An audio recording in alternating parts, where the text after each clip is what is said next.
Hello, welcome to Jazz Mandolin Tips from www.jazz-mandolin.com.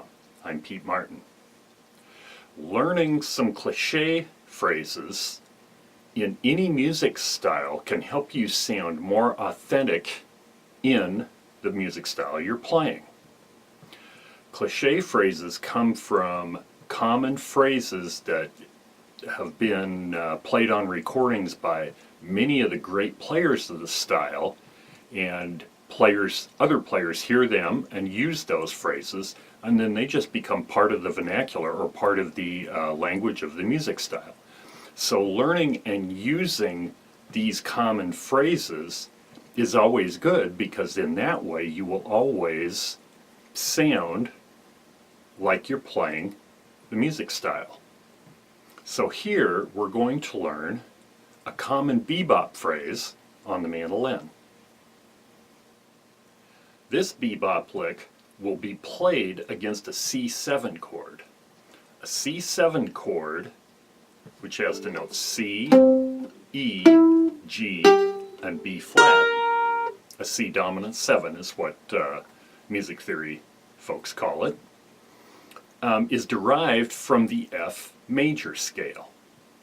And we're going to be using the notes of the F major scale with one additional note. We'll play the note B in there as well. If I would start on the C note, the note C, and play all the notes of this F major scale, once again that's the key that C7 is derived from, and add that B note, it would be this.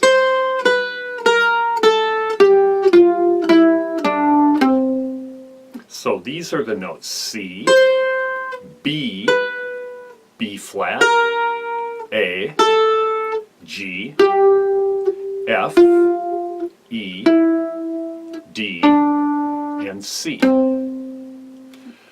Music theorists, jazz music theorists, call this the C dominant, meaning C7, the C dominant bebop scale.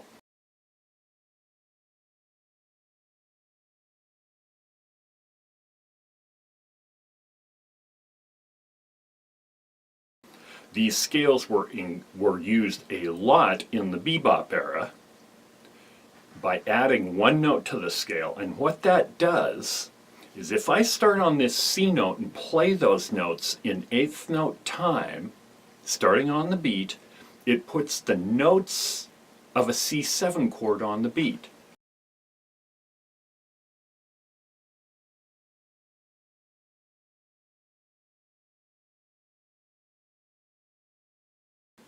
If I play that scale starting on C as eighth notes in 4/4 time and starting on the beat, it puts all the notes of a C7 chord on the beat.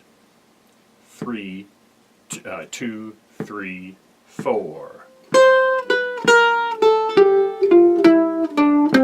So in other words, 3, 4, C, B flat, G, E, C. You can hear a C7 chord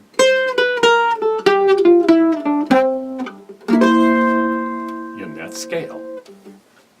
These scales, like I said, were used all the time by bebop players to outline these chords. So this lick is going to be derived from that.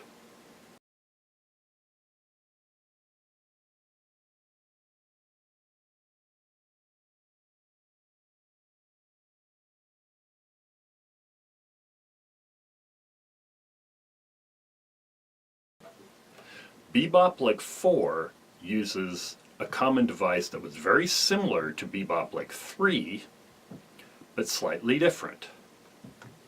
Here we're once again playing against a C7 chord, just like we were on licks 1, 2, and 3, and we're mostly using the notes of the C dominant bebop scale, just like we were in licks 1, 2, and 3.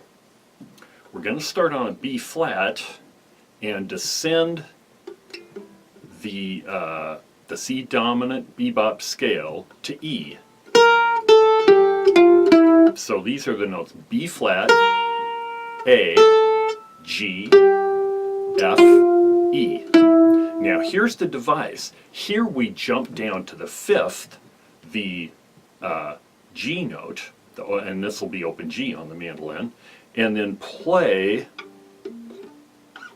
a dominant ninth arpeggio. So G, B flat, D.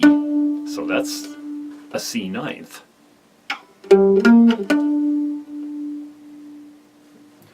Then back to the C note, descend chromatically to B flat, C, B, B flat, and open G, which once again, just like the previous licks, is the offbeat of the phrase.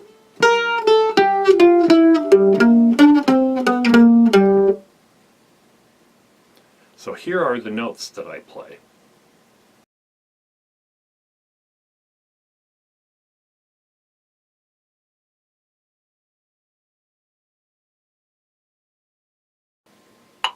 Lick 4. 1, 2, 3.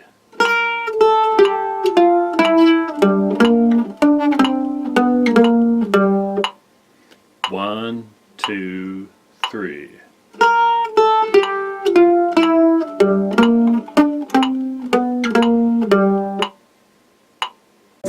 Lick 4. 1, 2, 3.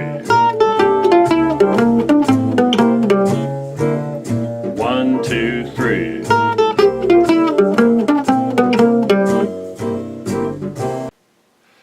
Memorize this lick and then see if you can incorporate it in your solos.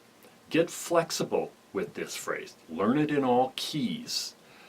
Be able to expand and contract. So be able to add notes in front of it and get into it, and be able to add notes out of it at the end and get out of it in different ways. Play around with different timing. The lick itself is all eighth notes, but play around with varying the timing a bit. All good players don't ever just use one lick verbatim all the time. They play around with it and get very flexible with it. So you need to do that as well.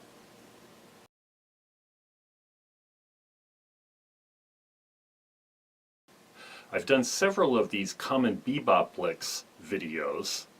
You can find them all by going to www.jazz-mandolin.com and scroll down and look for the instructional videos link and click on that, and you'll find these along with several other jazz instruction videos I've done. Hope you enjoy it. My name's Pete Martin. Happy mandolin playing.